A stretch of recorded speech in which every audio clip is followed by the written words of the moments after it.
Hello everyone, welcome to the study close. My name is Prashant Mishra. इस topic में हम देखेंगे कि चाइना ने कैसे एलिमिनेट किया मलेरिया को अपने यहाँ से और हमें क्या स्टेप्स उठाने चाहिए, हमें क्या चाइना से सीखना चाहिए मलेरिया को एलिमिनेट करने के लिए। तो obviously disease control and prevention ये सब आपके सिलेबस में है यूपीएससी के, तो ध्यान से देखना, मेंस वगैरह में खासकर काफी उपयोगी रहेगा। पहले बात कर लेते हैं प्रीलिम्स रिलेवेंट फैक्चुअल पॉइंट्स की। मलेरिया किसके काटने से होता है? मच्छर के काटने से होता है। मॉस्किटो बॉर्ने बोलो या वेक्टर बॉर्ने भी लिखे आ सकता है, वेक्टर बॉर्ने डिजीज है। फीमेल एनोफिलीज मॉस्किटोज के काटने से होता है। और किस वजह से होता है? तो पैरासाइट्स की वजह से होता है, जिसका नाम है प्लाज्मोडियम। ये जनरली ट्रॉपिकल एंड सब ट्रॉपिकल एरियाज जो है अफ्रीका, साउथ अमेरिका और एशिया के, उनमें पाया जाता है। ये लोग जनरली रेड ब्लड सेल पे अटैक करते हैं। ठीक है, 5 पैरासाइट स्पेसीज हैं, जिसमें 2 के नाम है प्लाज्मोडियम फाल्सिपेरम और प्लाज्मोडियम वाइवैक्स। ये सबसे ज्यादा ग्रेटेस्ट थ्रेट देते हैं मलेरिया की हम बात करें तो। ऑब्वियसली सिम्टम बहुत लोगों को पता होगा, आप लोगों में से कुछ लोगों को पहले हो भी चुका होगा। फीवर होता है, फ्लू लाइक इलनेस होता है, एकदम ठंड बहुत ज्यादा लगता है, ठीक है, कपकपाहट बहुत होती है, हेडेक होता है, मसल एक होता है, टायर्डनेस, थकान, ये सारे सिम्टम इसके इंक्लूडेड है। ये प्रिवेंटेबल भी है और क्यूरेबल भी है, तो क्यों ना हम इसको प्रिवेंट ही कर दे, यही इस टॉपिक में हम समझेंगे और चाइना ने कैसे प्रिवेंट किया। ग्लोबल मलेरिया रिपोर्ट 2020 डब्ल्यूएचओ ने निकाला है, जिसमें उसने 2019 तक का डेटा दिया है। 2019 तक 19 में 229 मिलियन केसेज आए, जिसमें 4 लाख से भी ऊपर डेथ रजिस्टर हुए। 87 मलेरिया एंडेमिक कंट्रीज की ये बात करता है, जिसमें 94% बर्डन सिर्फ अफ्रीकन कंटिनेंट पे ही है। अगर इंडिया की बात करें तो इंडिया पे कितना परसेंट बर्डन है? 2%। तो ऑब्वियसली अगर कंपेयर करें अफ्रीका से इंडिया का तो कम लग रहा है, बट ओवरऑल 2% बर्डन भी काफी ज्यादा है। पास्ट अगर 2 डिकेड्स की बात करें, 20 ईयर्स के, तो पूरे वर्ल्ड ने पाथ ब्रेकिंग अचीवमेंट हासिल किया है मलेरिया को खत्म करने के लिए। और कैसे ये लोग कर पाए? साइंटिफिक डेवलपमेंट की वजह से, न्यू नॉलेज की वजह से, जो पैरासाइट है उसके बारे में न्यू इंफॉर्मेशन आया।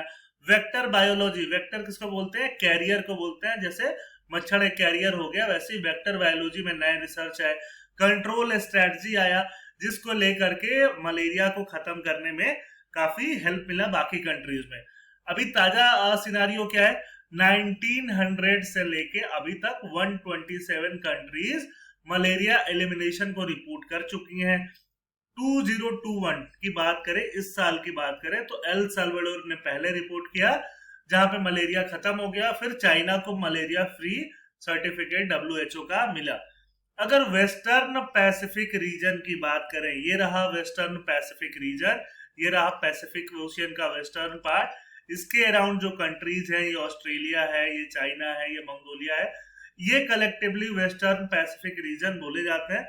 तो इनकी बात अगर हम करें तो पिछले 30 सालों में 1981 में ऑस्ट्रेलिया ने खत्म किया, 1982 में सिंगापुर में, ब्रुनेई ने 1987 में खत्म किया मलेरिया को वहां से, और अभी लगभग 30 साल से और भी ज्यादा समय ले लो तो जाके चाइना में ये रिपोर्ट आ रही है कि चाइना से मलेरिया खत्म हो गया है। ठीक है, डब्ल्यूएचओ ने सराहा है चाइना को। किस चीज के लिए सराहा है? कि स्ट्रॉन्ग पॉलिटिकल कमिटमेंट चाहिए मलेरिया खत्म करने के लिए, और नेशनल हेल्थ सिस्टम को इम्प्रूव भी करना होगा अगर मलेरिया को खत्म करना है। तो चाइना में भी मलेरिया एक बहुत बड़ा कंसर्न था। 1950 से मिलियंस में केसेस हर साल वहां पे आते थे, मिलियंस में केसेस आते थे, और उन्होंने मल्टी प्रोंग्ड अप्रोच, मतलब बहुत सारे तरीके एक साथ उन लोगों ने अपनाए। पहला तरीका ये अपनाया कि एंटी मलेरियल मेडिसिन नए नए बनाते गए। फिर जो मॉस्किटो ब्रीडिंग ग्राउंड है वहां पे इंसेक्टिसाइड का स्प्रे वगैरह करना स्टार्ट किया। 1967 में मलेरिया ने एक मेडिसिन बनाया आर्टेमिसिनिन का यूज करके। ये एक पौधा होता है, उसके पत्तियों वगैरह का यूज करके ये ड्रग बनाया, जो अब तक की सबसे इफेक्टिव एंटी मलेरियल ड्रग्स में से एक है। 1980s में चाइना ने बहुत सारे इंसेक्टिसाइड ट्रीटेड नेट्स, ऐसा मॉस्किटो नेट होता है जो इंसेक्टिसाइड ट्रीटेड होता है, इसमें मच्छर अगर सट जाएगा, मच्छर अगर आएगा, चिपकेगा मॉस्किटो तो गिर जाएगा, मर जाएगा। तो इसके लिए आप बोल सकते हो सटला तगेला टाइप का कुछ वर्ड यूज कर सकते हो, जो जनरली आप ट्रकों के पीछे पाओगे। तो ऐसा कुछ इन लोगों ने से बचने के लिए, मलेरिया से बचने के लिए नेट वगैरह का यूज किया, और 2.4 मिलियन 1988 में ऐसे नेट्स नेशन वाइड पूरी चाइना में डिस्ट्रीब्यूट हुए। तो इसकी वजह से क्या हुआ, 1990 में केसेस 1 लाख के अराउंड पहुंच गए, 1,17,000, और जो मलेरिया से होने वाले डेथ से वो 95% कम हो गए, क्योंकि ड्रग्स भी आ गया था, ड्रग भी जो था उसके लिए आ गया था, और नेट भी आ गया था। चाइना ने 137 स्ट्रेटजी अपनाई। 137 क्या है, बेसिकली डेज है। एक दिन में क्या करेंगे, 3 दिन में क्या करें, 3 दिन बाद क्या करेंगे, 7 दिन बाद क्या करेंगे। तो एक दिन में मलेरिया को डायग्नोज कर लेंगे, 3 दिन में क्या करेंगे, डिटरमाइन कर लेंगे कि स्प्रेड कैसे हो रहा है, केसेस को कंफर्म कर लेंगे, और 7 डेज में स्टॉप कर देंगे, उस एरिया से आगे मलेरिया नहीं फैल पाए। उसी एरिया में उस टाइप के मच्छर है तो एरिया को क्या करेंगे, हाई रिस्क मान के वहां पे सर्विलेंस स्टार्ट करवा देंगे। तो ये 137 स्ट्रेटजी डेज वाइज चाइना ने स्टार्ट की, जिससे मलेरिया खत्म करने में बाकी बहुत हेल्प मिला। अगर हम साइंटिफिक लेवल पे बात करें, बायोलॉजिकल लेवल पे बात करें, तो मॉलिक्यूलर मलेरिया सर्विलेंस, बायोलॉजिकल या साइंटिफिक टर्म आप समझ सकते हो, उसको चाइना ने करवाया, जिससे कौन कौन से मलेरिया के जो प्रकार हैं, टाइप्स हैं, वो ड्रग रेजिस्टेंस हो चुके हैं, वो चीजें समझ में आई। फिर जीनोम बेस्ड अप्रोच अपनाया। जीनोम बेस्ड से क्या पता चलेगा कि कौन सा मलेरिया इंडिजिनस है, चाइना में होम ग्रोन है, या कौन सा दूसरी कंट्रीज से लोग आ रहे हैं उनके थ्रू आ रहा है। लोग से तो नहीं आएगा, मच्छर वगैरह के थ्रू आ रहा है, ठीक है। इसके बाद क्या किया गया, सारे बॉर्डर को, जो भी चाइनीज बॉर्डर है वहां पे स्क्रीनिंग लगाया गया। स्क्रीनिंग लगा के प्रिवेंट किया गया कि अनवांटेड मलेरिया चाइना में नहीं आए। तो ये सारे स्टेप्स चाइना ने लिए मलेरिया खत्म करने के लिए। अब इंडिया में बात कर लेते हैं, इंडिया में मलेरिया की सिनारियो क्या है। इंडिया में मलेरिया की एक बहुत ही अनोखी हिस्ट्री रही है।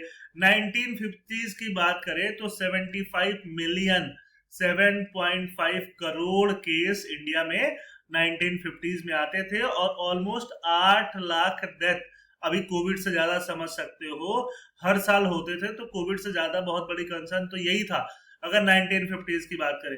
फिर इंडिया ने नेशनल मलेरिया कंट्रोल प्रोग्राम अपनाया 1953 में कंट्रोल करने के लिए, बट कंट्रोल में ज्यादा मजा नहीं आया। फिर इराडिकेशन प्रोग्राम अपनाया 1958 में, जिससे कि मलेरिया के जो केसेस थे 7.5 करोड़ से घट के 1 लाख केस तक आ गया, और 1961 में कोई रिपोर्टेड डेथ नहीं हुआ। मे भी डेथ हुआ होगा, रिपोर्ट नहीं हुआ होगा कि मलेरिया की वजह से ही हुआ है, बट रिपोर्टेड डेथ नहीं हुआ। तो ऑब्वियसली एक काइंड ऑफ ग्रेट अचीवमेंट उस टाइम पे था। बट वापस से हम लोग केयरलेस हो गए। तो 1976 में फिर से मलेरिया के 6.4 मिलियन, मतलब 64 लाख केस वहां पे आए। अगर आज की बात करें तो 4 लाख केस हर साल एनुअली देखने को मिले हैं, और लेकिन डेथ जो है वो डेथ का नंबर 80 से 80 से कम है। अगर हम WHO का साउथ ईस्ट एशिया रीजन की बात करें, ऐसे तो south east Asia region ASEAN countries आ जाती हैं, बट WHO में इंडिया भी यहाँ पे शामिल हो जाता है, और बाकी ये जो कंट्रीज हैं आप देख रहे हो वो तो है ही। तो इन कंट्रीज की बात करें तो इंडिया इस रीजन में 88% केस के लिए अकाउंटेबल है, और 86% डेथ इस रीजन में मलेरिया से इंडिया में ही होते हैं। अगर अफ्रीका के बाहर की बात करें तो 11th हाई बर्डन और हाई इंपैक्ट कंट्रीज में इंडिया शामिल है, ठीक है। अब इंडिया को कैसे क्या करना है, इंडिया को कैसे मलेरिया को हटाना है, मलेरिया को भगाना है, उसके लिए इंडिया साइन किया national framework for malaria elimination 2016 से 2030, मतलब 2030 तक मलेरिया को हमको खत्म करना है। मलेरिया को खत्म करने से ना सिर्फ हेल्थ इंप्रूव होगा, क्वालिटी ऑफ लाइफ भी इंप्रूव होगी, जो पॉवर्टी रिडन इलाके हैं वहां पे, और पॉवर्टी एलिविएशन भी कहीं ना कहीं किसी लेवल पे होगा। अभी जो प्रेजेंट चैलेंज है वो एसिम्प्टोमेटिक केसेस को फाइंड करने का है। जी हाँ, कोविड में तो एसिम्प्टोमेटिक केस होते हैं, मलेरिया में भी कुछ केसेस एसिम्प्टोमेटिक या उसको अफेबराइल भी बोला जाता है, ऐसे केसेस होते हैं, उनको डिटेक्ट करने का है। फिर जैसे चाइना ने मॉलिक्यूलर मलेरिया सर्विलेंस किया, इंडिया को भी यूज करना चाहिए ड्रग रेजिस्टेंस जिन में हो चुका उनको फाइंड करने के लिए, ठीक है। जेनेटिक रिलेटेडनेस स्टडी करे कि जेनेटिक से पता चले कि इंडिजिनस केस आ रहे हैं या बॉर्डर वगैरह से इंपोर्टेड केस आ रहे हैं। जब ऐसा होता है कि मलेरिया उन्मूलन होने लगे, मलेरिया पे कंट्रोल होने लगे, तो ट्रांसमिशन डिक्रीज होके कुछ एरियो में सिमट जाता है, जिसको फोकल और रेसिडुअल बोलते हैं। तो सर्विलेंस बढ़ाने की जरूरत है, आजकल डिजिटल सर्विलेंस का जमाना है, उसको बढ़ाने की जरूरत है। हम लोग एक काम कर सकते हैं, कोविड-19 की तरह एक सेंट्रल डैशबोर्ड मलेरिया के लिए भी बना सकते हैं, जिसमें जितने भी मलेरिया रिलेटेड डिजीज हैं, उनके आउटकम्स हैं, उसमें हम डे टू डे बेसिस पे नोट कर सकते हैं, जिससे कि मॉनिटरिंग इजी हो जाएगी। वेक्टर बायोलॉजी में जो हम लोग काम कर सकते हैं कि मलेरिया जो भी मच्छर है उनका feeding time, feeding behaviour, mosquito bite का ड्यूरेशन, ये सब चाहे होस्ट शिफ्टिंग बिहेवियर, और क्या जो मच्छर है वो इंसेक्टिसाइड रेजिस्टेंस हो चुके हैं, ये सारी स्टडीज हम लोग कैरी आउट कर सकते हैं।